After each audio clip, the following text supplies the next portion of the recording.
The mystery still remains as to how Quentin Thomas died in prison. Meanwhile, his family and friends are still searching for answers. The CDC is recalling romaine lettuce connected to an E. coli outbreak. A local San Fernando Valley neighborhood has experienced an increase in the amount of burglaries in the past few months. I'll tell you more of what residents should look out for coming up. There are more than 1 million homeless children in the United States.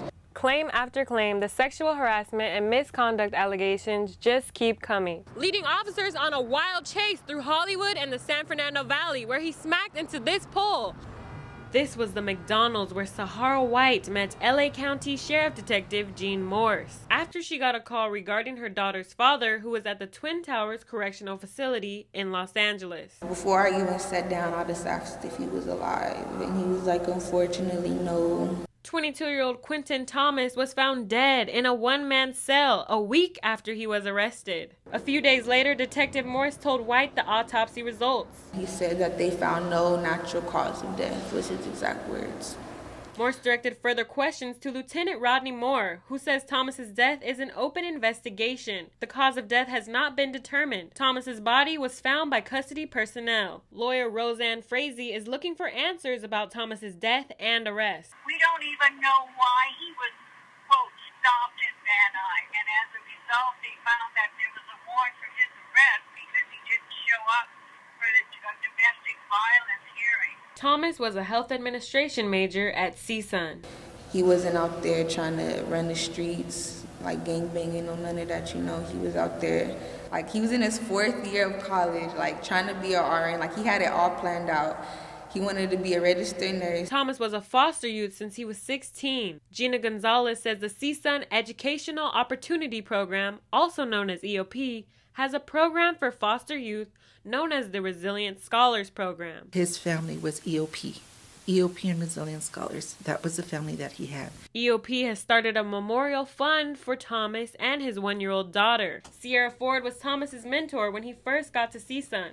She explained his impact on campus. He was going to change people's lives. I mean, he already did, for his short time here at CSUN. And I think that's what hurts, and his daughter's not going to be able to get to know him, and know the good person that he was.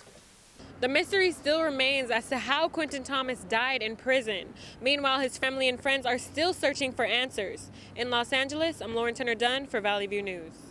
Let's see. I've been chasing my boyfriend for about 3 years now. Charlene has been homeless for 3 years, trying to take care of her boyfriend, who is also homeless and has a drug problem. The assumption mainly is people are homeless because they're drug addicts or lazy, but that's not true with everybody. A lot of people out here are actually out here because they're struggling, and then there's the ones that just don't fit in. Charlene and her boyfriend Scotty live here near the LA River. Jackie is also homeless and living with her boyfriend. It's just about, I had a job and I was working, and then kind of felt, I fell into some medical issues and kind of, ended up, Henry has been on the streets for 16 years. After he lost his truck driving license, he couldn't afford to pay his rent. That was hard to do at first. The first time I ever had to sleep outside was in Baton Rouge. Although there are common misconceptions of why people are homeless, the real reasons vary individually. But I don't want to live with them. I want to live by myself. I could do what I want out here, and all I have to do is just maintain. At the end of the day, everybody has a different reason for being homeless. Mine is stupidity. In Encino, I'm Lauren Turner Dunn for Valley View News. CSUN's 33rd Annual Assistive Tech Conference saw many exhibitors sharing new technology devices. Ryland Vroom, who is blind, went to the conference for the first time. It's always cool to see what's being released, what's coming out, what are the new products that the vendors are going to be releasing over a year. And all of that is unveiled in CSUN. To some of the 5,000 attendees, the conference is known as just CSUN, and it's not just for people with disabilities.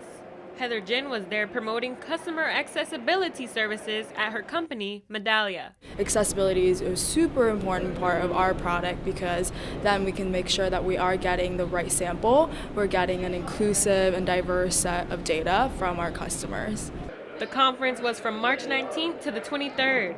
Video cameras weren't allowed inside sessions because they wanted to keep it private for those who paid a fee. The people who show up here are the people who can afford to throw down several $1,000s to come in from another place, or people who it's thought should be here and are financed by companies. This internationally known conference seeks to remove barriers to full participation for people with disabilities. They're just a little bit more aggravating for them, and it's a little bit bigger of a problem for them, but they're really the same problems that we face too. So I think seeing the problems through their lens makes it just as more impactful.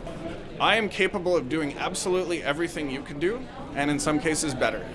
Next year, the conference will be held in Anaheim, a little closer to campus and maybe more accessible to the CSUN community. As with any exercise routine, check with your doctor before signing up for a yoga class.